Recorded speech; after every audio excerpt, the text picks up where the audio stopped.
बस ये 2 सड़क अगर हम लोग बना दिए, समझिए, और डेवलपमेंट का टेंशन नहीं है। और हम लोग में सबसे ज्यादा ये सब चीज कहाँ होती है? नॉर्थ ईस्ट में। ट्रक में लादा, भेज दिया, यहाँ पे जाओ। यहाँ तो डेवलपमेंट के लिए आपको सोचना पड़ेगा थोड़ा सा वाइड एंगल से, क्या क्या कर सकते हैं। और युद्ध की स्थिति में सेना को यहाँ उतार देंगे चाइना के सीधा ने, ले दनादन। रीजन समझो,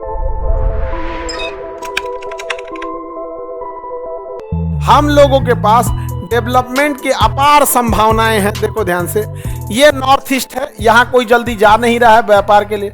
यहाँ से एक सड़क लेके म्यांमार, लाओस और हनोई तक चले जाना है।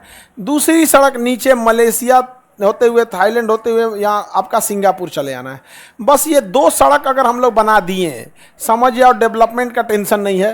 रीजन समझो, जो चीज़ चाइना में मिलती है एग्जैक्ट वही चीज़ वियतनाम में भी मिलता है। तो हम चाइना से ना खरीद के कहाँ से खरीद लेंगे? वियतनाम। चाइना से ना खरीद के कहाँ से खरीद लें? वियतनाम से। और सिंगापुर देख ही रहे हैं यहाँ पर, सिंगापुर इतना छोटा है, वहाँ पे कोई चीज़ रहने का जगह नहीं है। सिंगापुर बहुत छोटा है, बहुत डेवलप है, और इतना छोटा है कि वहाँ बहुत सारी फैक्ट्रीज हैं जिसको लगाने के लिए जगह नहीं है। तो फैक्ट्री क्या किया है ना, पानी वाली जहाज खरीद लिया है, बड़ा जहाज, और उसी में 5 तल्ला पे 5 गो फैक्ट्री लगा दिया है। अब फैक्ट्री वाले कहाँ रहते हैं? समुंदर के ऊपर तैरते रहते हैं सब, उसी में से पैक होगा, बगल में दूसरा जहाज लगेगी, उस पर मेड इन सिंगापुर, ठप्पा मार दिया, गया काम से। अब वहाँ पे ना सब्जी, अनाज, ये सब चीज़ें नहीं होती, इतना छोटा जगह है। और हम लोग में सबसे ज़्यादा ये सब चीज़ कहाँ होती है? नॉर्थ ईस्ट में। यहाँ पे अब बताओ, यहाँ से हम लोग का अगर सामान रहेगा, ट्रक में लादा, भेज दिया, यहाँ पे जाओ, यहाँ अगले दिन ट्रक पहुँच जाएगा। और ज़्यादा दूरी भी तो नहीं है। अब सोचो ना, केरला का नारियल यहाँ पहुँच जाता है ना, केरला का नारियल यहाँ पहुँच जाता है कि नहीं पहुँच जाता है? पहुँच जाता है। तो अगर हम लोग का यहाँ से केरला का नारियल जब यहाँ पहुँच सकता है, उतने डिस्टेंस तो ये हनोई यहाँ पड़ेगा और यहाँ पड़ जाएगा, नहीं हो जाएगा। तो डेवलपमेंट के लिए आपको सोचना पड़ेगा थोड़ा सा वाइड एंगल से, क्या क्या कर सकते हैं। और युद्ध की स्थिति में सेना को यहाँ उतार देंगे चाइना के सीधा ने, ले दनादन। और नहीं तो चाइना कंप्लीट इधर ही ध्यान केंद्रित कर देगा। चाइना को उधरों टेंशन में देना है, उधर भी। जब चारों ओर से बिखर जाएगा तब थोड़ा सा राहत आएगा। तो अभी पता नहीं क्या कर रहे हैं लोग, हम लोग। हम बिहार वाले तो सड़क के मामले में बहुत पीछे हैं। दुनिया जब एक्सप्रेसवे पे चली गई तो अभी हम 4 लेन बना रहे हैं। खैर, हमारे यहाँ 4 लेन ही चाहिए, क्योंकि अपने यहाँ पर कैपिटा इनकम इतना कम है कि बहुत कम लोगों के पास 4 व्हीलर है।